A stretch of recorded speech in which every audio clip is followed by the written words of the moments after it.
Graduates के लिए खुशखबरी। जी हां, जो भी ग्रेजुएट है और मुझे सुन रहा है उसके लिए खुशखबरी, क्योंकि CAPF central arm police forces के फॉर्म्स आ गए हैं और बम्पर 349 वैकेंसीज के साथ। डिफेंस एस्पिरेंट्स नमस्कार। हर वो ग्रेजुएट जो 20 से 25 साल का है या जो फाइनल ईयर ग्रेजुएशन में है वो सीएपीएफ का फॉर्म भर सकता है विथ बैचलर्स डिग्री। फिर वो बैचलर्स डिग्री किसी भी स्ट्रीम में हो, आप सीएपीएफ का फॉर्म भर सकते हैं। 349 वैकेंसीज आई हुई है सीएपीएफ में। ये फॉर्म ऑनलाइन 20 फरवरी को खुलेगा और 12 मार्च तक यूपीएससी की ऑफिशियल वेबसाइट पे ये फॉर्म भरे जा सकते हैं। 349 पोस्ट को डिवाइड किया है CRPF, BSF, CISF, ITBP and सशस्त्र सीमा बल में। सीआरपीएफ में है 106 positions vacancies, border security forces में 108, सीआईएसएफ में 70 वैकेंसीज, सशस्त्र सीमा बल में 12 एंड सशस्त्र सीमा बल में 53 एंड आईटीबीपी में 12 vacancies. Defence aspirants general categories के लिए जो एज है वो 20 से 25 साल है, ओबीसीज के लिए 2 साल का रिलैक्सेशन एंड एससी एसटी के लिए 5 साल का रिलैक्सेशन। यानी कि रिजर्वेशन सीएपीएफ में है।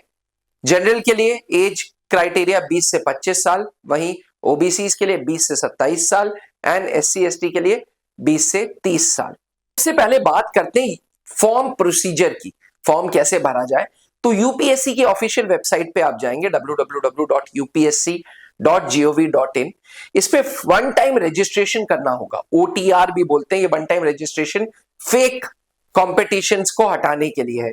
यानी कि कोई अगर फेक फॉर्म भर रहा है सिर्फ ये देखने के लिए कि कैसा होता है पेपर, इन सब चीजों को हटाने के लिए यूपीएससी ने वन टाइम रजिस्ट्रेशंस कर रखे हैं। ये वन टाइम रजिस्ट्रेशंस यूपीएससी के ज्यादातर हर एग्जामिनेशंस में है, specially when it comes to defence exams, NDA, CDS, paramilitary examination में, सीएपीएफ में ये प्रोसीजर एप्लीकेबल है। तो ओटीआर भरेंगे, ओटीआर भरने के बाद आप सीएपीएफ असिस्टेंट कमांडेंट 2026 के एप्लीकेशन फॉर्म पे जाएंगे और सारे के सारे डॉक्यूमेंट्स अपलोड कर देंगे। याद रखिएगा, ये 20 फरवरी से 12 मार्च के बीच में आपको ये प्रोसीजर पूरा का पूरा करना है। जो सजेस्टेड फीस है वो आपको पे करनी होगी। अब सिलेक्शन प्रोसेस की बात करता हूं। जब आप फॉर्म भर देते हैं तो सबसे पहले जो सिलेक्शन प्रोसेस होगा उसमें स्टेज 1 पे रिटन एग्जामिनेशन होगा, जो ऑफलाइन फॉर्म में होगा। 2 पेपर होंगे। पेपर 1 ऑब्जेक्टिव होगा, जिसमें general ability and general intelligence के क्वेश्चंस होंगे।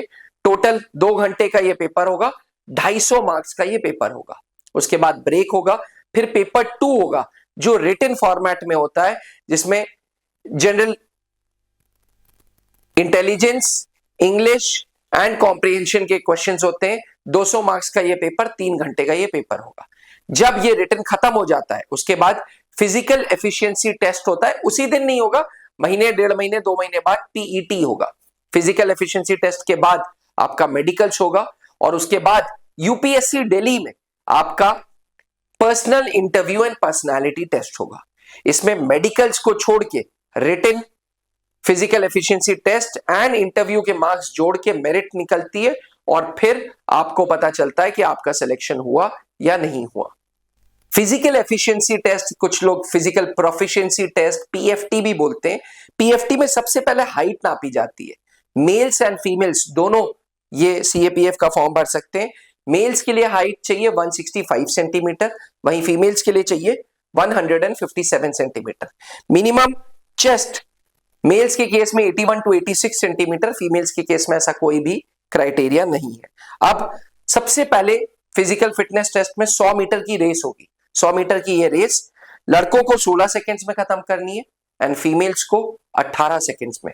इसके बाद 800 मीटर की रेस है, जो मेल्स को 3 मिनट 45 सेकंड में खत्म करनी है और फीमेल्स को 1 मिनट एक्स्ट्रा मिलेगा, 4 मिनट 45 सेकंड। इसके बाद लॉन्ग जंप है, जो मेल्स को 3.5 मीटर और फीमेल्स को 3 मीटर का लॉन्ग जंप मारना होगा, लगभग 9 फीट का।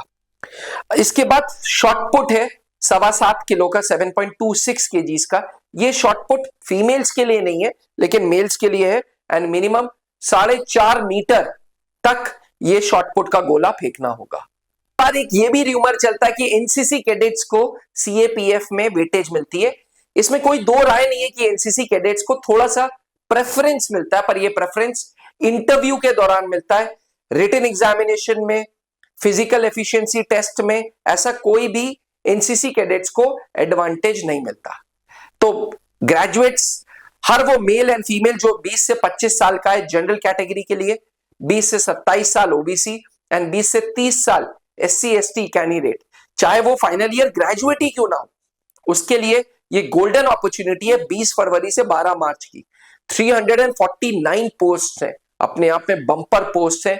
फायदा उठाओ and serve in paramilitary forces. अगर आपका लक्ष्य भी पैरामिलिट्री फोर्सेस ज्वाइन करने का है तो त्रिशूल आओ, वर्दी पाओ। जय हिंद। अब डिफेंस एग्जाम क्रैक करना हुआ और भी आसान, त्रिशूल डिफेंस एकेडमी लेकर आए हैं बिल्कुल ही एडवांस लर्निंग ऐप। तो आज ही ज्वाइन करें और स्टार्ट करें अपनी ऑनलाइन क्लासेस।